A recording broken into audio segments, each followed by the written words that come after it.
Rajampet Annamayya private electrician union వారి సభ్యులు వాటి ఫోటో యూనియన్ సలహాదారులు చంద్రశేఖర్ రెడ్డి గారు మరియు మాజీ శాసనసభ్యులు మరియు అమర్నాథ్ రెడ్డి గారు, మా యూనియన్ అధ్యక్షులు కృష్ణమూర్తి గారు, ఆర్గనైజేషరు మరి సెక్రటరీలతో మాట్లాడడం జరిగింది. సభ ముఖ్య అధ్యక్షులు మన రాజంపేట ఎలక్ట్రీషియన్ అధ్యక్షులు కృష్ణమూర్తి గారు మరియు ఉపాధ్యక్షులు వర్మ గారు మరియు జనరల్ సెక్రటరీ శ్రీరాములు గారు, జాయింట్ సెక్రటరీ కుమార్ గారు, అడిషనల్ సెక్రటరీ మన చిన్న గారు మరియు కుమార్ గారు మరియు తహసీల్దార్ వచ్చి బాలుమూర్తి గారు మరియు అసిస్టెంట్ తహసీల్దార్ వచ్చి మన కులాయప్ప గారు మరియు హస్బుల్ అడ్వైజ్ కర్మల గారు, చంద్రయ్య గారు మరియు శివరాం గారు, చంద్రశేఖర్ గారు, సురేష్ గారు, మెంబర్స్ సుబ్రహ్మణ్యం గారు, సంజీవ్ నాయుడు గారు, నాశ్వరెడ్డి గారు, సులేమాన్ గారు మరియు మాపాష గారు, శ్రీను గారు,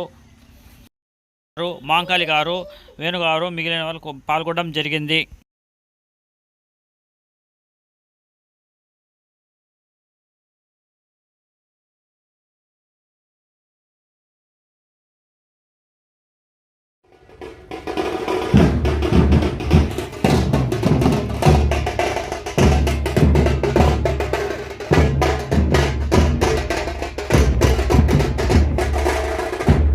Rajampet private electrician union electrician day గొప్ప అంగరంగ వైభవంగా జరగడం జరిగింది. ఈ కార్యక్రమానికి ముఖ్య అతిథులు మన అధ్యక్షులు కృష్ణమూర్తి గారు మరియు ఉపాధ్యక్షులు వర్మ గారు, మన ఆర్గనైజేషన్ చిన్న గారు, ఇంకా మరి ఆర్గనైజేషన్ సెక్రటరీలు బాలు గారు, కులాయప్ప గారు మరి కొందరు యూనియన్లో ఉన్న సభ్యులందరూ పాల్గొనడం జరిగింది. ఈ రాజంపేట ఎల్లమ్మ గుడి, మన్నూరు ఎల్లమ్మ గుడి దగ్గర నుండి సబ్ స్టేషన్ కలెక్టర్ బంగ్లా వరకు, అక్కడ నుండి సబ్ కలెక్టర్ బంగ్లా నుండి సబ్ స్టేషన్ వరకు జరిగింది ర్యాలీ, బహిరంగ ర్యాలీ జరిగింది. ఆ తర్వాత SSR కళ్యాణ మండపంలో గొప్ప బహిరంగ సభ జరగడానికి ముఖ్య అతిథులుగా మన అమర్నాథ్ రెడ్డి గారు వచ్చి ఆయన విలువైన సమయాన్ని మాకు కేటాయించి మాకు మంచి సూచనలు ఇవ్వడం జరిగింది. ఈ తరుణంలో గొప్ప బహిరంగ సభ, అందులో ర్యాలీ జరగడం చాలా ఆంధ్రప్రదేశ్లో ఎలక్ట్రీషియన్లకు ఒక ప్రత్యేక రోజుగా గుర్తించడం జరిగింది. ఆ రోజు ఎలక్ట్రీషియన్ డేగా పిలవడం జరిగింది. జనవరి 27న ప్రతి ఒక్క ఎలక్ట్రీషియన్ డేగా జరుపుకోవడం జరుగుతుంది.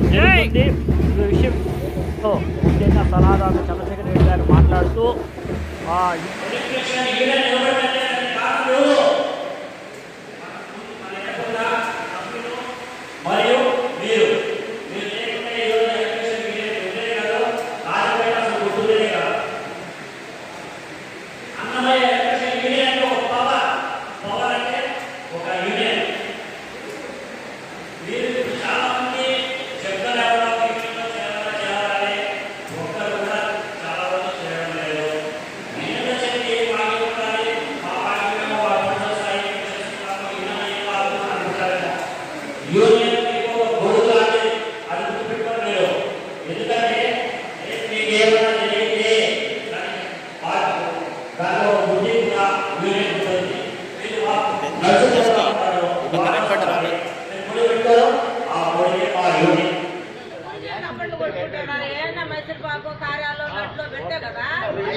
వీడియో ఫోటోలు కూడా